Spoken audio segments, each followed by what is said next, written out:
Saudara, jangan hina permulaan seseorang kerana kita tidak tahu pengakhirannya. Fikir-fikirkanlah.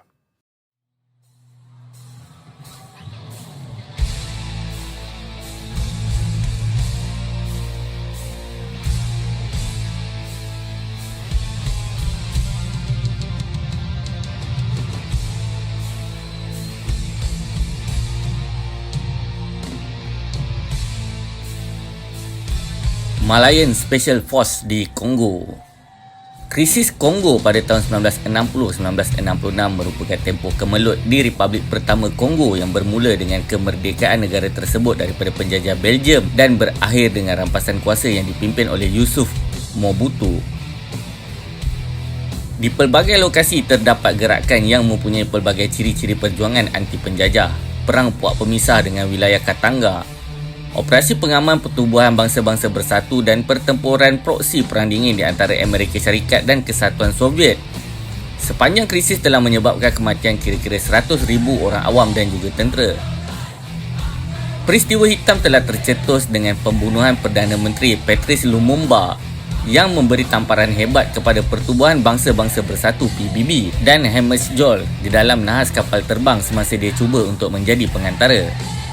Kongo merupakan konflik global yang pertama yang menjadi keprihatinan negara kita yang baru merdeka untuk terlibat di dalam misi pengaman yang didukung oleh PBB dengan menghantar kontingennya yang dikenali sebagai Malayan Special Force di Kongo pada tahun 1960.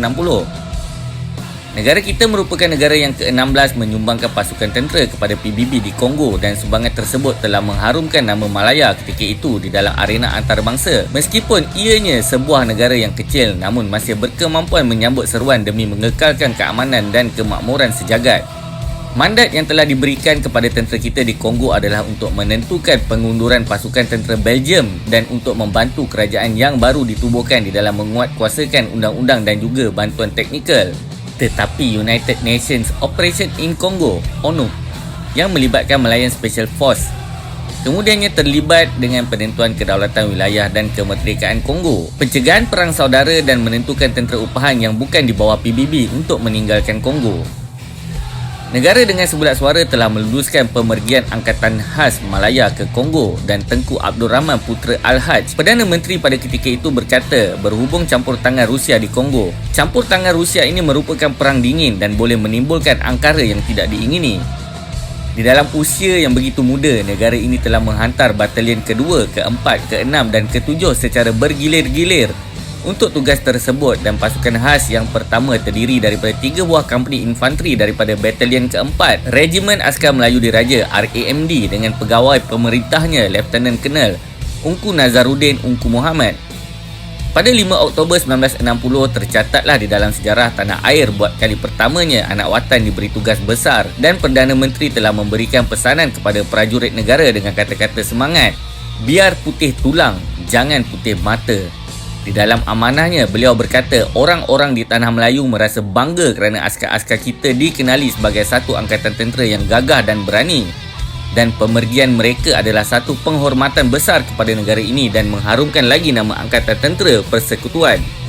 Batalion keempat kembali daripada Kongo pada pertengahan bulan Julai 1961 dan digantikan dengan batalion keenam. Dan batalion ini menduduki di tempat-tempat yang sama iaitu markas teknikal di Bukavu, satu company di Kindu dan company di Goma dan satu lagi company di Albertville. Satu company kemudiannya telah diterbangkan ke Niuzu, sebuah pekan di utara Katangu untuk menghancurkan pemberontak-pemberontak Puak Buluba dan pemberontak-pemberontak berkenaan telah melarikan diri apabila company itu sampai di Niuzu.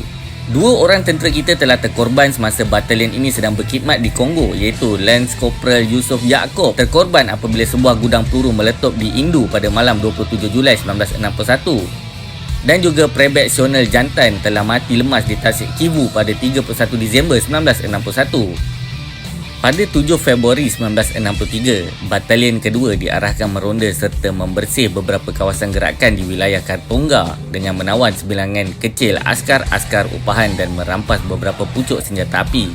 Satu daripada company batalion ini telah dengan bangganya dipilih untuk menyertai satu istiadat perbarisan raksasa menyambut hari ulang tahun bangsa-bangsa bersatu di Leopoldville, dan perkhidmatan anggota-anggota batalion kedua di Kongo berakhir pada 28 April 1963. Selepas itu, perkhidmatan tentera kita di Kongo terpaksa dihentikan akibat konfrontasi yang diisytiharkan oleh Indonesia, Ekoran Penubuhan Malaysia pada 16 September 1963. Dan anggota tentera telah pulang ke tanah air sebagai misi damai pertama negara di peringkat global. RAMD telah membuktikan sekali lagi akan kebolehannya di samping menaikkan nama dan imej negara dengan mutu tata tertib dan kecekapan yang tinggi semasa, dan sejumlah juga anggota RAMD yang sedang berkhidmat di Kongo pada 23 Mac 1961 yang di Pertuan Agong pada ketika itu telah berkenan mengurniakan panji-panji diraja kepada seluruh RAMD sebagai lambang kesetiaan dan kehormatan kepada raja serta negara.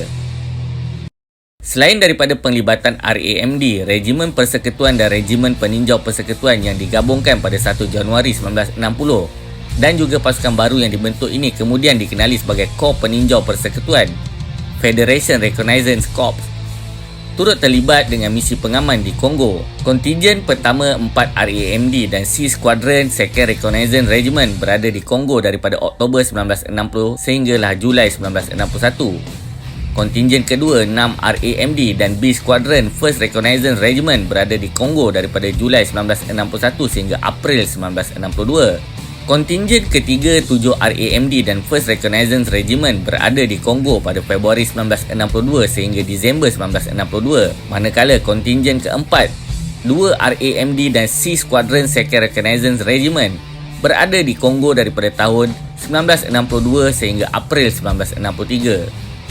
3 orang pegawai yang turut mendapat penghormatan kerana khidmat mereka yang cemerlang semasa berkhidmat di Kongo telah dianugerahkan pingat gagah berani ialah Kapten Maurice SC Lam pada 5 Jun 1963, Lieutenant Muda Neville Sable pada 5 Jun 1963 dan Lieutenant Lee Ah Pao 3 Januari 1964. Kongo adalah mukadimah pada misi pengaman PBB yang melibatkan negara kita, kerana sesudah itu banyak lagi misi pengaman PBB yang membabitkan Angkatan Tentera Malaysia ATM di pelbagai kawasan konflik sebagai komitmen negara. Itulah sebahagian daripada kisah pelibatan ATM di Kongo yang dapat admin kupas.